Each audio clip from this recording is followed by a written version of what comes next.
Hello, everyone. This is Mr. Informal back with a new Mr. Informal podcast. We are on the podcast 157, edition 157, episode 157, however you want to call it. Again, I go by the name Mr. Informal. I hope you are doing well. I hope you are staying healthy. I hope you are safe. And certainly, I hope you are enjoying your day, weekend, night, wherever you are in the world. So, again, this is Podcast 157. Please do not forget to add me on Instagram, MISTERINFORMAL.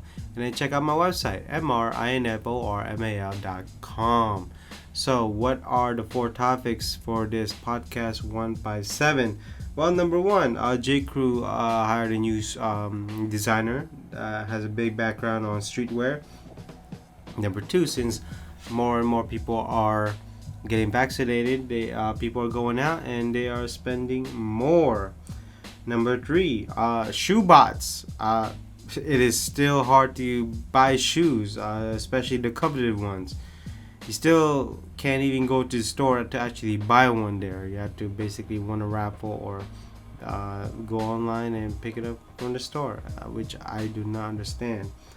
But instead, these peeps are using shoe bots. There's even a software you can buy called NSB, Nike Shoe Bots. Unbelievable. And last but not least, I did cover this from previous podcasts, is just Zoom fatigue. People are getting tired of being on the camera all the time, especially working in camera. I think people are just tired. They probably want to go back to the office and actually do some office work, I guess you can say. So those are the four topics for this Mr. Informal podcast, and so let's start the podcast. So this is an article from Gear Patrol titled J. Crew eyes a return to its glory days by betting big on streetwear. After a bankruptcy declaration and below average annual reports, the brand hopes Brendan Babenzen's Supreme's sharpened edge can bring them back. So his name is Brendan Babenzen. So basically, executives there are hoping Brendan Babenzen, co-founder of Noah and former Supreme design director, can usher the objectively stale brand back into the spotlight. On Monday, May 17, Babenzen was named creative director of J. Crew Men's, and the store announced his first design would grace shelves by mid-2022. Wow, that's next year. But what about but what can expect Babenzen to bring to the company? A brand once declared dead, since resuscitated, and now hell-bent on peddling plain Oxford and stretch chinos on an exhaustive sales cycle. So basically, he says, I think people can expect us to increase third-party brand relationship along relevant collaborations, particularly in outerwear and footwear. Okay. My history is filled with brand partnerships, so naturally I'll bring my knowledge and experience with me. I'll take my the same creative approach to partnerships that I've pursued for years. So I think you can expect to see music, film, and even literally collaborations. I don't think there are necessarily any limits to brand collaborating, as long as both parties take an honest approach and generally want to work together to create something incredible. Okay, well, based on his statement, it sounds like he's bringing the supreme the supreme way to J. Crew Men's. The article questions: will brands be authentically eager to collaborate with J. Crew? Maybe not, but with Babenzen, probably. He's overseen Noah collections done in collaboration with Union, the Cure, Barber, Vans, Nordstrom, New Concept, Birdwell, Barney, and a bunch more. Well, look, he's not a designer, certainly. He's more of a creative director. So he sounds like he wants to do more partnership. He's bringing the Supreme way. Is that something that is that what J. Crew is? I mean, by bringing this guy, I guess J. Crew wants to bring on a streetwear, because streetwear is hot.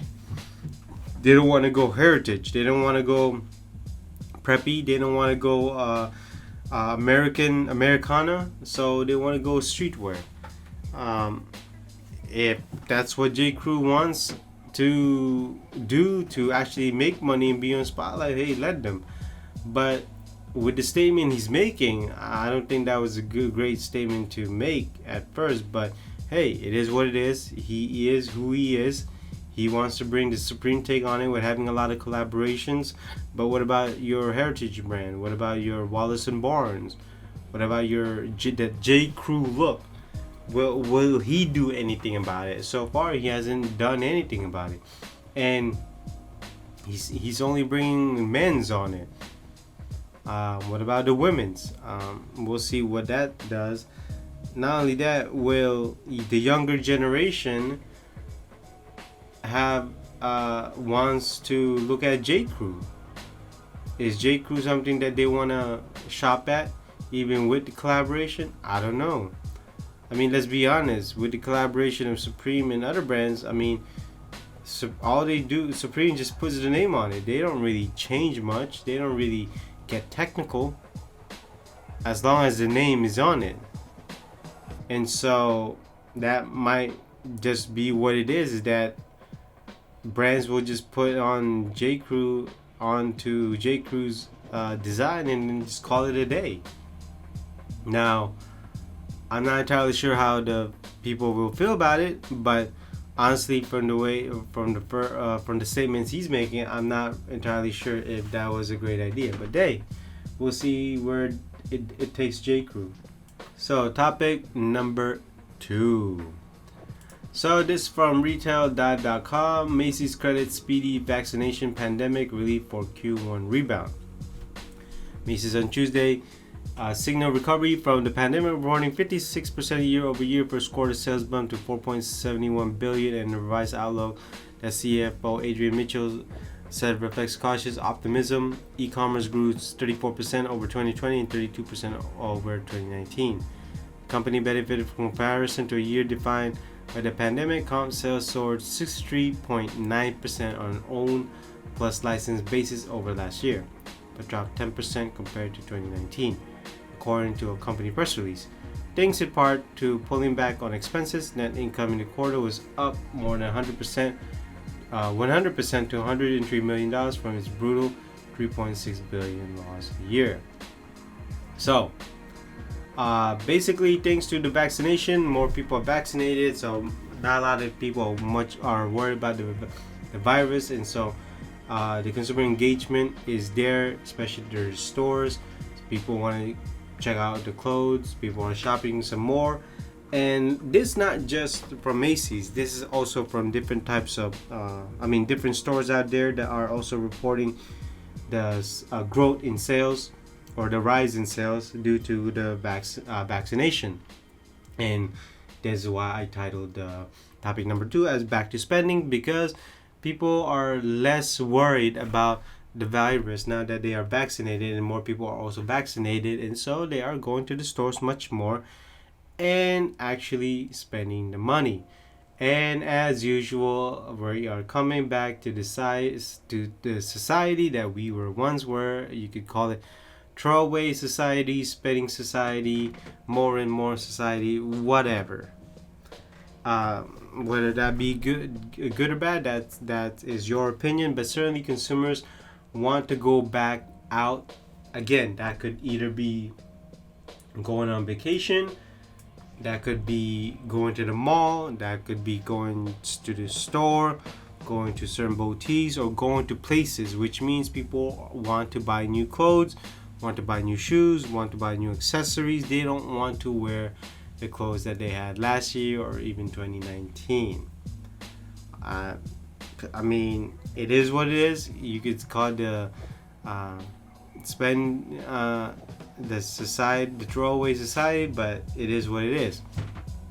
Now, Macy's is also reporting that the pre-pandemic results was not good. They had a sharp decline, but certainly as more people getting vaccinated, more states are being open, and the U.S. is starting to open. Certainly, it's benefiting them in the long run, because more consumers are spending compared to what happened last year.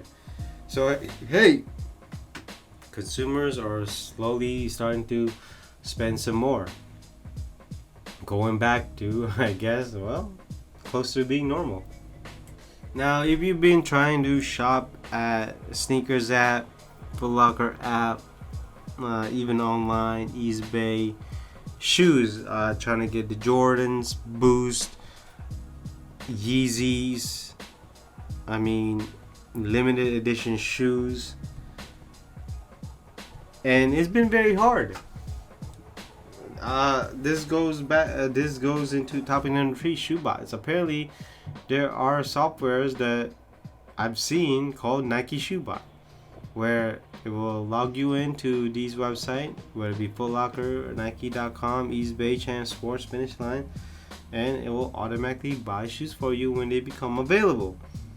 And that is why when it's time to buy, it's so hard to actually buy the shoe because the website is refreshing and it's loading and so on and so on. And I've talked about this from before, but hey, it's becoming a big deal. Even normal people like us are using these softwares, these shoe bots. I mean, this is why I'm not a fan of having limited edition shoes just being online. It should just be in the store where people line up. You can only buy one. That's it. You can only buy one. This way it deters these people from buying the whole thing online. And when you're actually in the store, you can only buy one pair. That's it. You can't buy multiple pairs. But you know, these stores don't really care as long as the shoe is being bought. As long as it's sold out, they don't really care.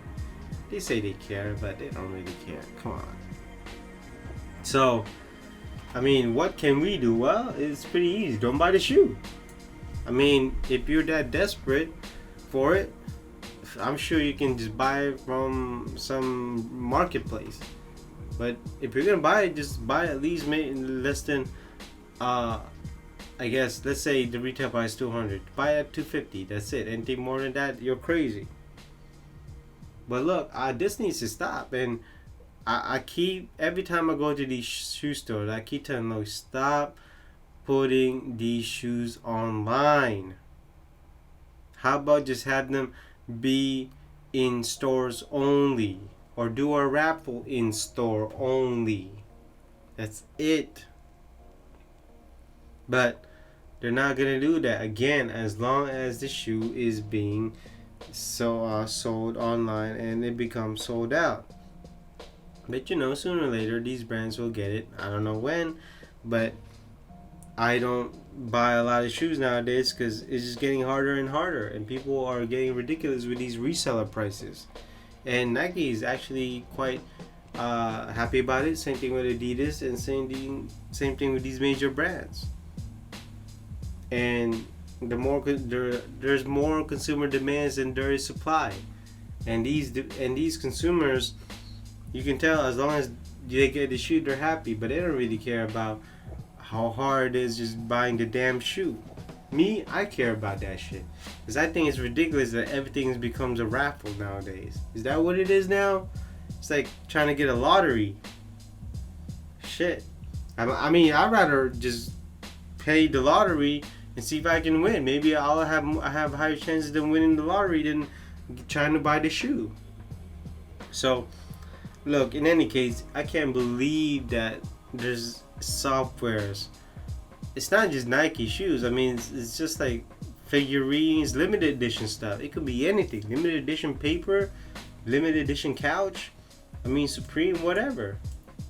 But I mean, it is what it is.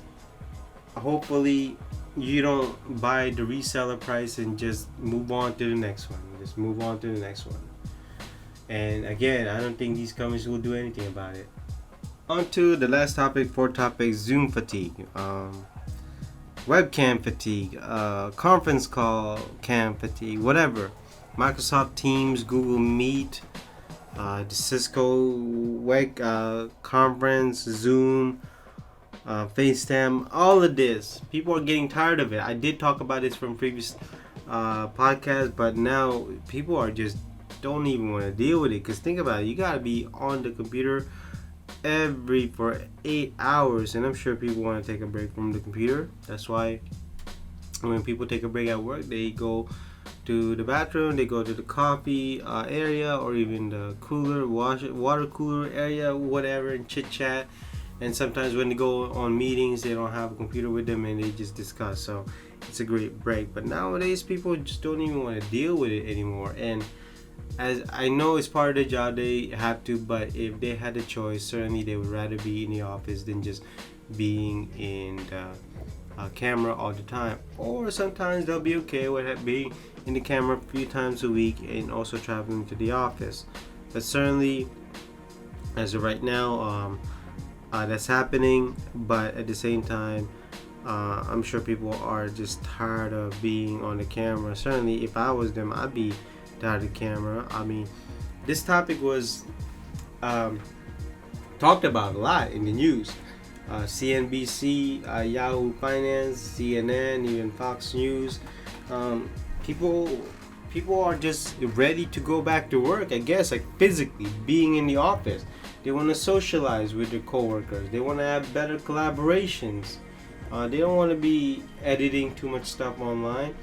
They want to see how their coworkers are doing. Certainly, I think us humans need that social, physical interaction, because when we don't have it, we kind of feel lonely. We kind of feel depressed. It's just not. It's wired in us. We are social creatures, like physical social creatures. Like not over the phone, not over the camera, not over like email. Just straight up being in the office, or even just being outside. I mean, it's fine when you have family across overseas. That's fine, but when they're here, I mean, you gotta have that social interaction. And that's what people are finding out about the Zoom fatigue, is that they sometimes they want to take a break from it. It's getting tiring, and we are not wired to work this way. I think we are wired to be with people. We are not wired to always be at home sitting. I'm sure everybody's tired of sitting. I mean, I am too. But look, things are getting better nowadays, and more people are getting vaccinated, and more people are letting people in back to their work, back to the office, certainly, and hopefully everything's good in the office. I'm sure people will probably gain weight or even lose weight, but don't be surprised if people change in a year and a half or even 2 years, depending on where you work. But it is quite interesting that and I'm not surprised that people are getting Zoom fatigue. I think I can compare it to a long distance relationship. As much as you can write letters, as much as you can call, it's not the same it's not the same when the person is actually next to you. And so that basically it for this podcast 157. Again, I go by the name of Mr. Informal. Hopefully you enjoyed this podcast. You listened to me from beginning to end. I gave you some insight, gave you some detailed information. And again, I just want to thank you for listening. And please do not forget to add me on Instagram, MISTERINFORMAL. And then check out my website, mrinformal.com, MRINFORMAL.com. And so I hope you are safe, being healthy, stay healthy. And so I will see you in the next podcast. Bye-bye.